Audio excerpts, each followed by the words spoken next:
Hello, and welcome to Noel's Good Friend Show. I'm your host, Noel. It's a show where I invite my friends to talk about our friendship, how to meet new people, how to be a good friend. My guest today is an outstanding PR professional, a wellness and mental health advocate, and a very good friend. Please welcome Derrick. Woo! Hi. I don't have a clap track yet, so maybe I'll add that in post, or I'll just keep it awkward. It's fine. So Derrick, today's episode is called From Bad Friends to New Friends.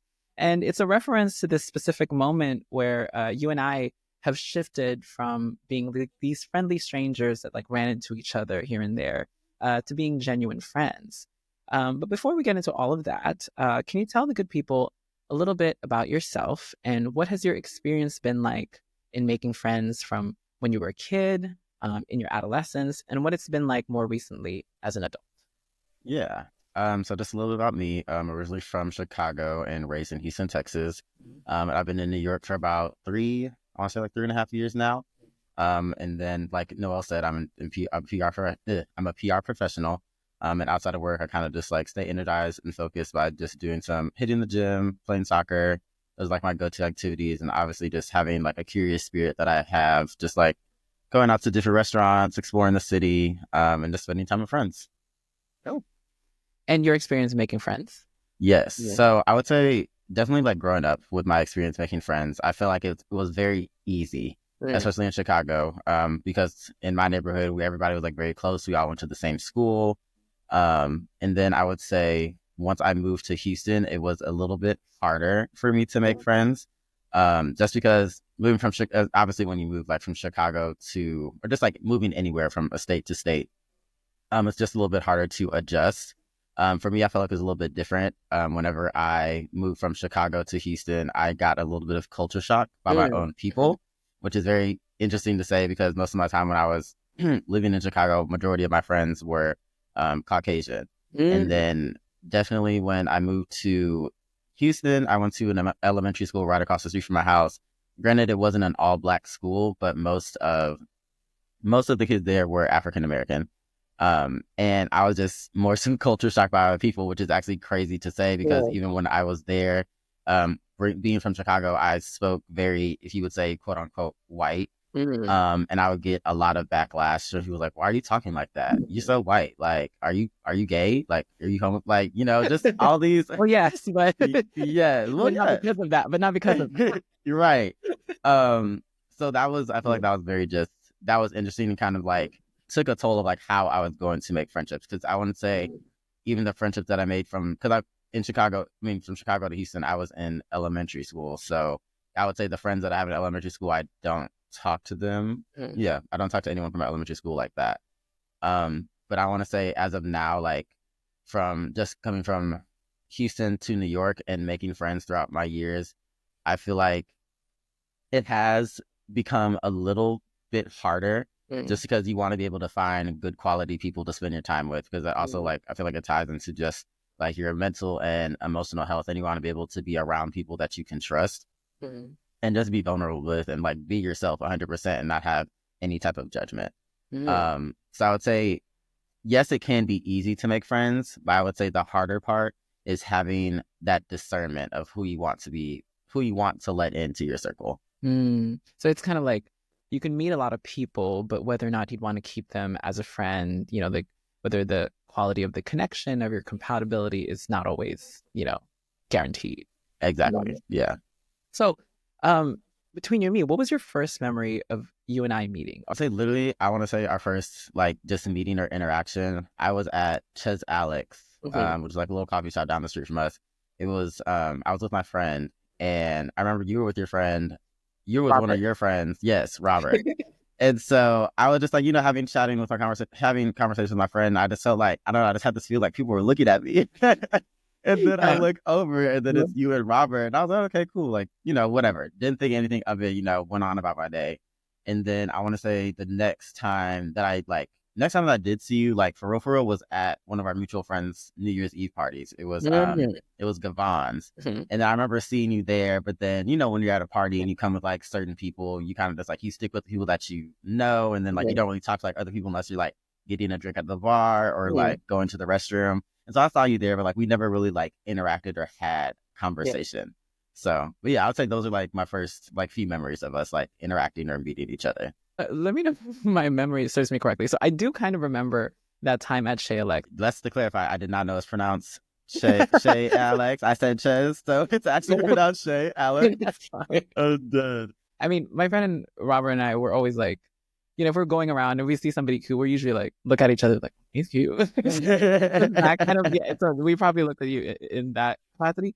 But it's funny that the next time, like a time jump to when we saw each other again, because I actually remember us, I remember seeing you at like the Pride, in between that time you saw me at Shalex and New Year's. Like we were at Ty's brunch for his birthday. Oh my God. Okay. Yes. No, I remember. Yes. Cause yes, we were, I remember that moment too. That's like a third moment because I was at least sitting at a booth kind of like this. And I remember just like seeing you like on the outside and I was like, I think I waved. I was like, hey. Yeah, exactly. It was really that was it. Yeah. And then for me, the time jump to New Year's Eve though was the memorable thing from that is did you bring grapes? I think I did because even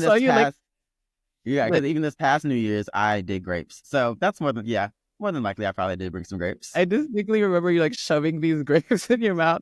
I mean, hey, you manifested, right? Like, so I mean, maybe I missed out. Maybe I should have shoved grapes in my mouth. That's incredible. So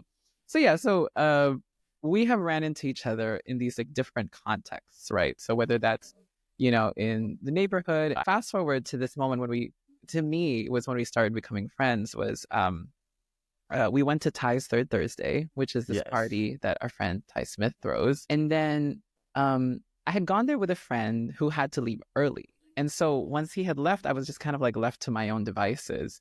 And you ended up sitting across from me. And we weren't really talking. I was just kind of sitting there, you know, like, and then you sat across from me. And I was just like, well, we're already here. So I was like, hey, Derrick, how's life? And then you kind of said something a little bit vague to the effect of like, oh, you know, things are good, da da da.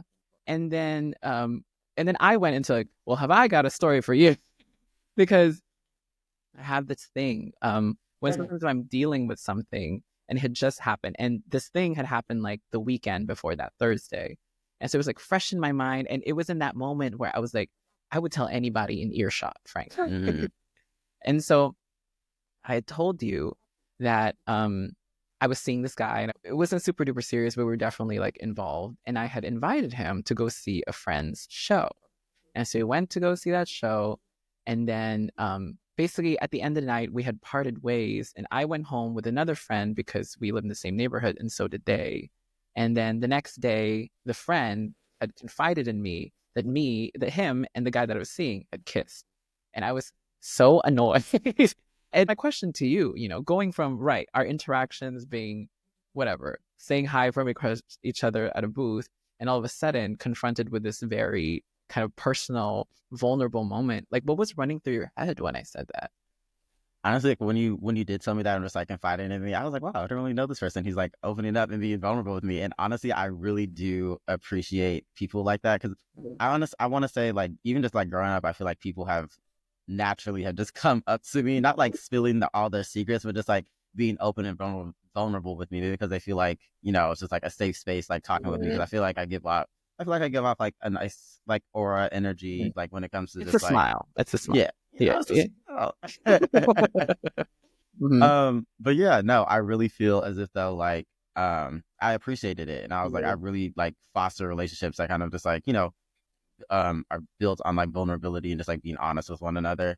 And so in that moment, I was like, you know what, like he's being vulnerable with me, like I can tell him a little bit like what's going on with me, instead of being like partially vague, because I want to say what was going on with me was like I was discussing just like overall like the dating scene, and at the time the guy that I was talking to, or I was talking to them rather. To that. Right. Get into it. So yeah, just talking about like the dating scene overall in New York, and how it's just different from other. I honestly, I wouldn't even know what the dating scene is like, because prior to being in New York, I was in 2 long-term relationships. So coming to New York and actually dating, yeah, kind of just like not. I wouldn't call it a trauma bond. More so uh, just just Just two a meeting of random the heart. strangers. Yes, Yeah. two random strangers opening up and being honest with each other. Right. I mean, and if you don't mind me getting because that moment was actually really impactful. Because to me, right, I just kind of went out on a limb and just like spilled, my heart. And then, to me it was to me, if you had just like responded and nodded your head, I would have been like fine too. But it was miraculous to me that you had ended up opening up about yourself. I'm bringing this up because it's kind of part of what's informed the inspiration for me making this show is at the time you were feeling uh, you had dated one person and you dated another person and not realizing that they were very close friends. Mm. If you remember, I think I remember that. Yes, yes, yeah. yes, yes. And then the vulnerable thing that you asked me was, you were like, oh, like I didn't realize that these two guys were like really close friends. And I don't know, I've just been feeling a little self-conscious that are they talking about me?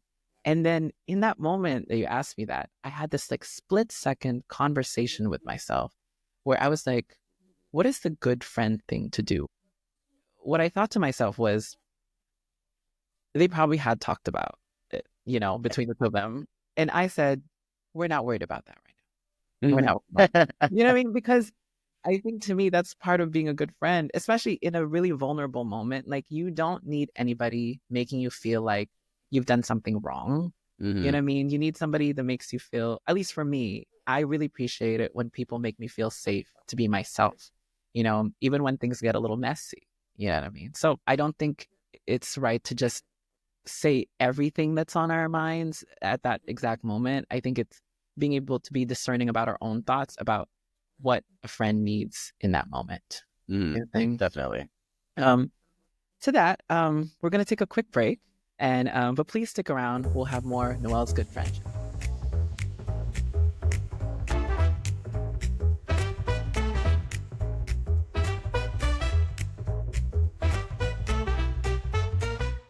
And we're back. You're here at Noel's Good Friends Show, and I'm here with Derrick talking about friendships gone bad. How do you think friendships can go wrong? And is it usually one big thing, or does it happen slowly over time? That's a good question. I would say I feel like it's a little bit of both.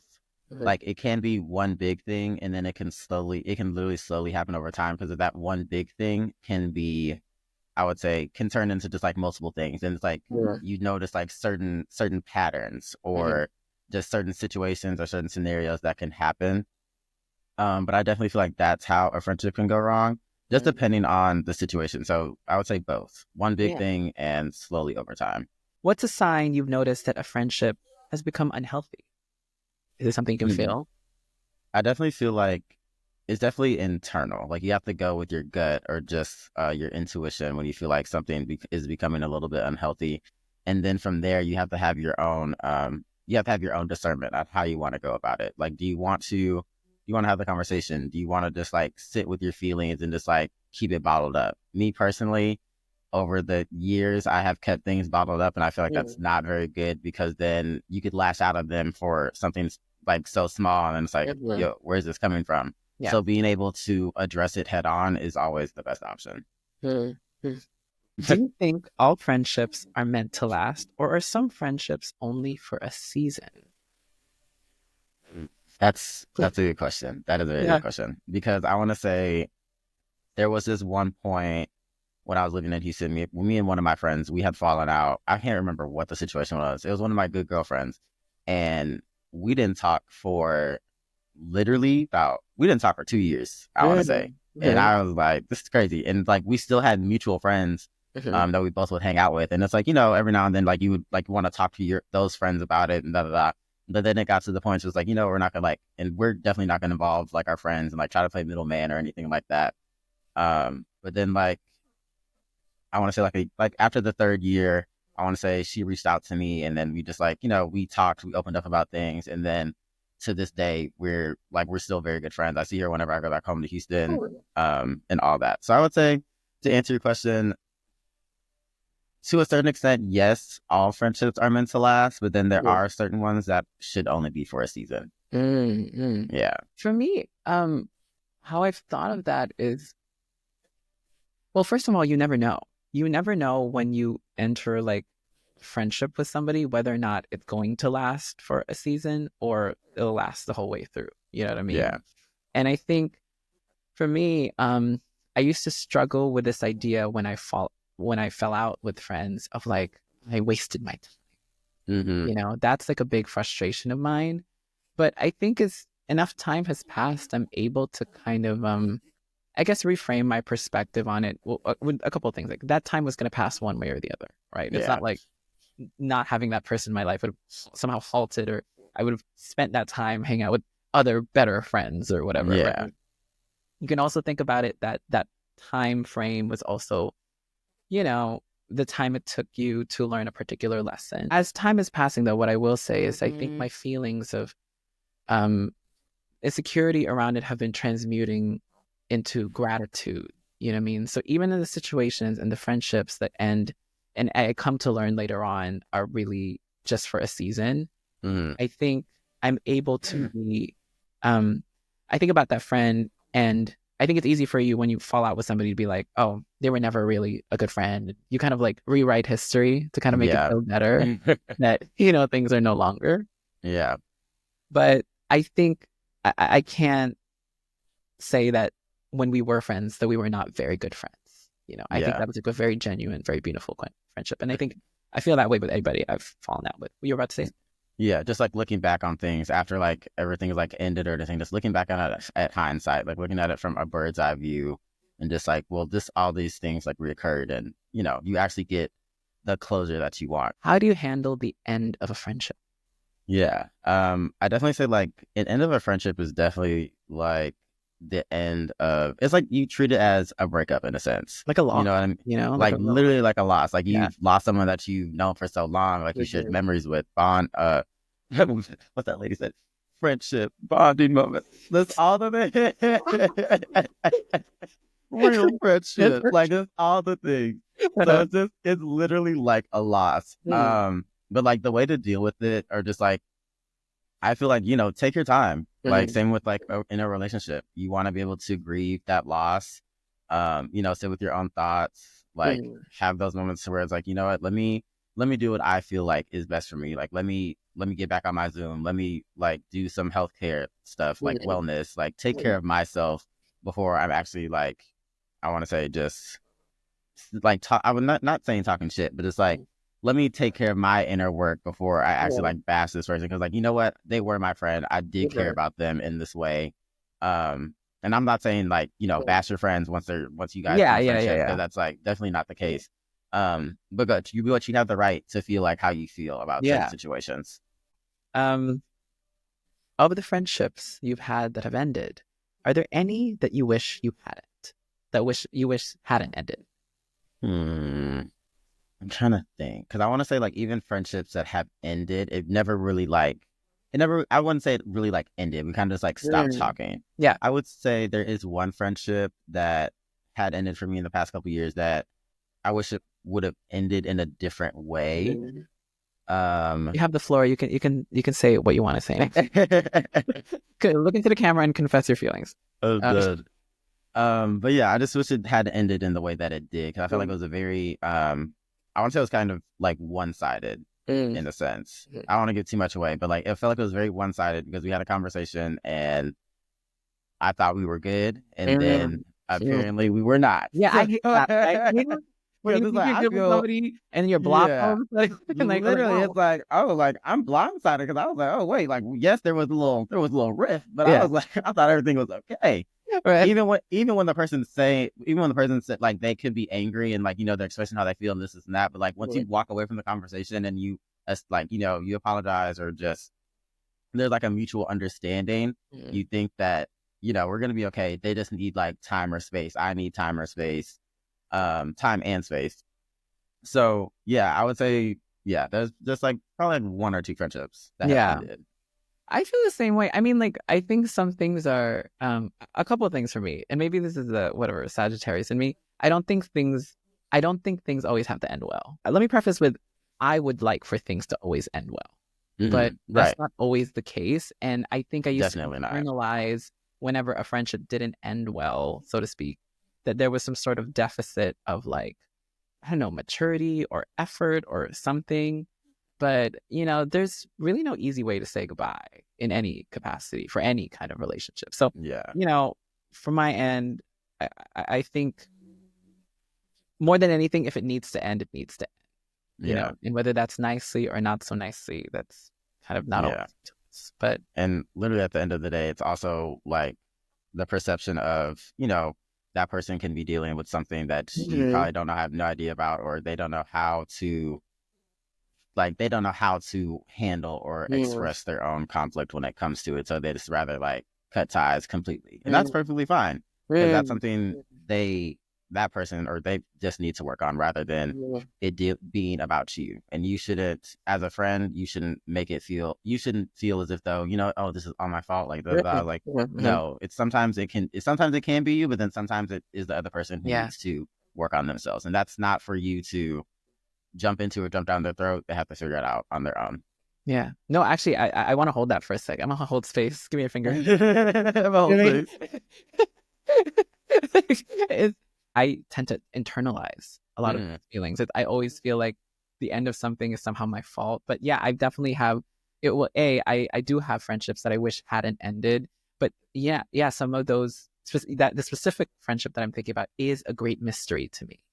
Like we had like a really fine conversation the last time, and that next thing I know, like radio silence, and it's been like 3 years. So yeah, well, hopefully wherever he is in the universe, he's doing well. But we're gonna take another break, but we'll be back with more Derrick on Noel's Good Friendship.